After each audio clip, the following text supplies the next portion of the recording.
És obvi que la química ha millorat el nostre dia a dia en gran mesura.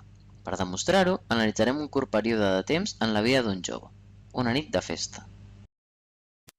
La nit comença preparant el sopar, en aquest cas, bullint l'aigua. La química també està present en les peces de roba, per exemple, en els mitjons. Aquest cop, el nostre protagonista agafarà el cotxe per sortir de festa. Abans d'entrar a la discoteca, el nostre jove es troba amb el seu grup d'amigues. A l'entrada de la discoteca, el porter dona als nostres protagonistes una pulsera brillant per a cadascú. Els llums de la discoteca no funcionarien si no fos per l'alta conductivitat del coure, material amb el que està fet tot el cablejat elèctric. Al cap d'unes hores, el nostre protagonista s'acosta a la barra i demana un refresc.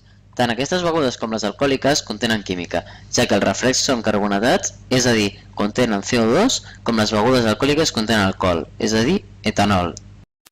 I per descomptat, la química amb aquella noia.